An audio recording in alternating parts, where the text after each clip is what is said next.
You're listening to the To Write Love on Our Arms podcast, a show about mental health and the things that make us human.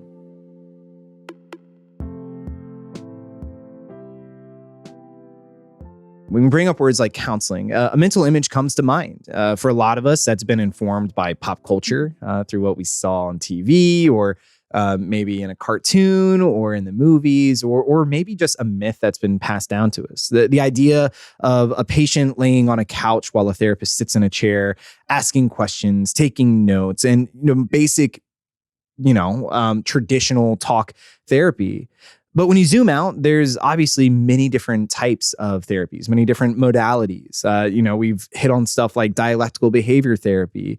We've talked about stuff like EMDR, that's the eye movement desensitization and reprocessing. Art therapy, that's what brings you to the table. Equine therapy, and so on.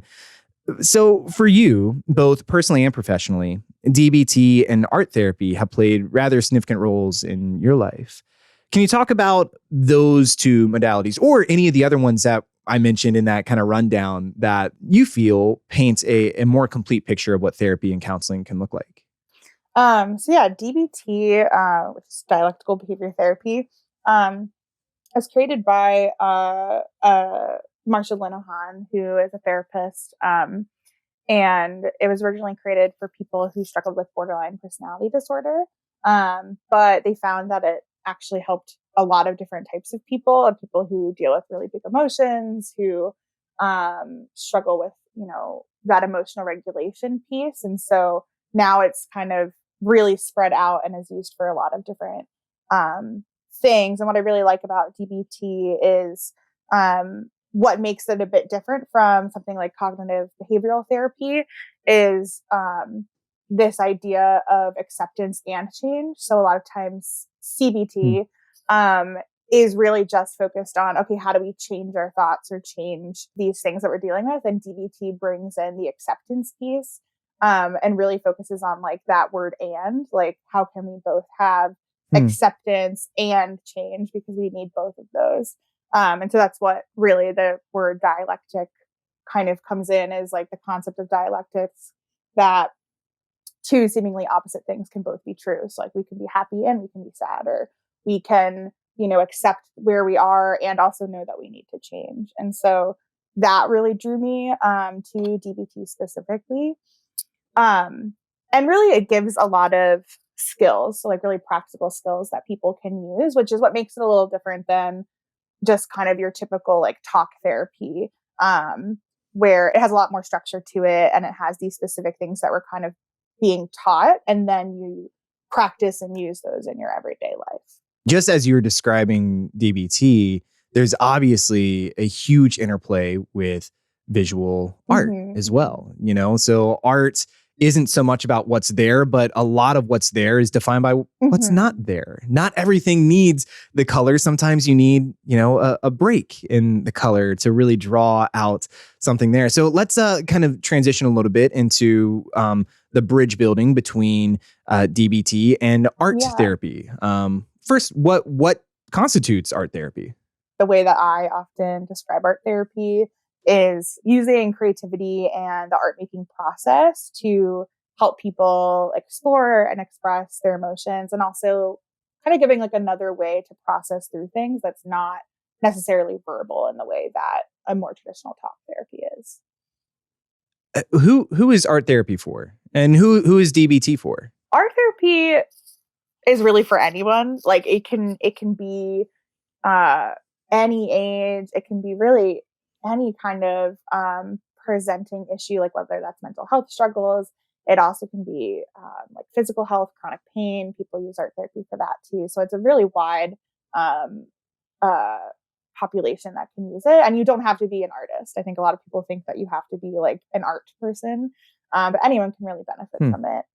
And DBT, I think, is used a lot in for people who deal with suicidal ideation or self-injury, depression, those things. But I also think it's something that I kind of look at it as it's skills that are taught to people that if they didn't learn them from a younger age. So some people have parents that are really emotionally attuned, have people in their life that model how to work through these big feelings.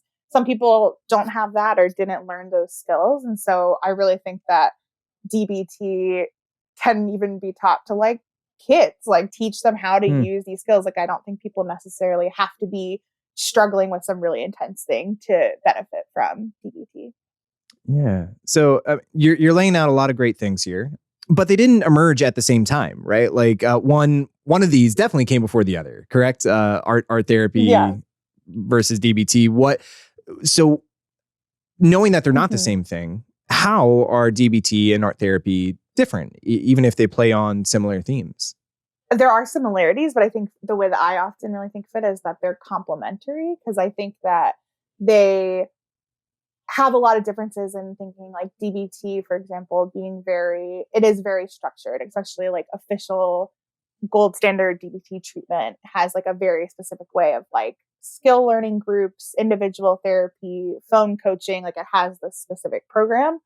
And art therapy tends to be a little more open, and that can be like art therapists who use art directives, but sometimes it's also like open studio and people are making whatever they want to make. So there are differences in, I think, how structured they are, but I think that's why they can go along so well together. We can combine them even though they are really different. There also are those underlying similarities and ways that they can complement each other, of being able to practice DBT skills through art making or through these more like creative ways of engaging with the skills. Yeah. As we zoom in a little bit more on art therapy, because I reckon for many people this is kind of the most, the more foreign concept. I think a lot of us, when we think about counseling, it's about ways that we can reorient ourselves and reorient our context, or just find a new understanding about our world and our role in it.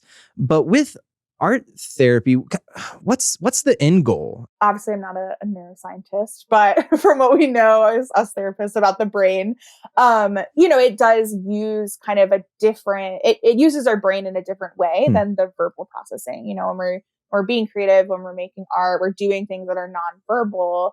It is using a different perspective and a different way of literally processing it in our brain than having to put words to an experience. So for some people, like I'm someone who is very much a verbal processor. Like I talk out loud, I think out loud, all of that.